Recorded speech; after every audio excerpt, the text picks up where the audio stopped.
மதுரை சித்திரை திருவிழாவின் ஒரு பகுதியாக மண்டக முனிவருக்கு கள்ளழகர் சாப விமோனம் அளிக்கும் நிகழ்வு விமர்சையாக நடந்து வருகிறது. காட்சிகளை பார்த்து வருகிறோம். கூடுதல் விவரங்களோடு செய்தியாளர் கருணாகரன் இணைகிறார். கருணாகரன், விவரங்கள்.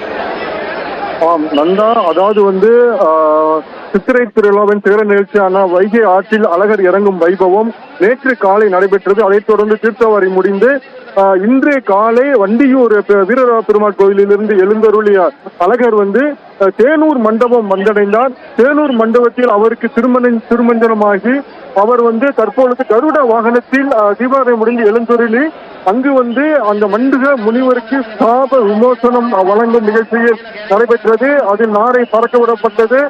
அதைத் தொடர்ந்து தற்பொழுது அந்த தேனூர் மக்களுக்கு மரியாதை செலுத்தப்பட்டு அந்த கருட வாகனத்தில் அழகர் தேனூர் மண்டபத்தில் இருந்து இறங்கி அவர் அந்த தேனூர் மண்டபத்தை 3 முறை வலம் வருகிறார். அதைத் தொடர்ந்து அவர் அருகில் உள்ள ஆஞ்சநேயர் மண்டபத்திற்கு செல்கிறார். அங்கு அங்க பிரவேசம் நடைபெறும். அதைத் தொடர்ந்து வழிநெடுகிலும் உள்ள அழகர் தொடர்ந்து இன்று இரவு 11 மணி அளவில் ராமராயர் மண்டகப்படி செல்கிறார்.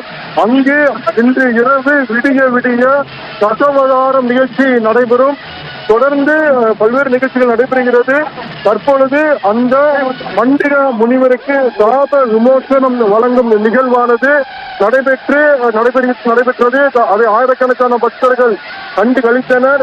இதைத் தொடர்ந்து வழி நெடுகிலும் உள்ள அந்த இதுக்கு செல்கிறார். மேலும் இந்த தேனூர் மண்டபத்தின் சிறப்பு என்னவென்றால், தேனூர் மண்டபத்திற்கு அழகர் கோவிலில் இருந்துதான் எந்த கட்டணமும் செலுத்தப்படாது. அழகர் கோவிலில் இருந்துதான் இவர்களுக்கு பங்கு அளிக்கப்படும். காரணம் 400 ஆண்டுகளுக்கு முன்பாக அழகர் ஆற்றில் இறங்கிய இடம் மதுரை அருகே உள்ள தேனூர் திருமணநாயக்கர் மதுரையில் மாற்றப்பட்டது. எனவே தேனூர் மக்களுக்கு மரியாதை செலுத்தும் வகையில் மதுரை வைகை ஆற்றில் தேனூர் மண்டபம் எழுப்பப்பட்டு 400 ஆண்டுகளாக இங்கு அந்த தேனூர் மக்களுக்கு மரியாதை செலுத்தப்படுகிறது.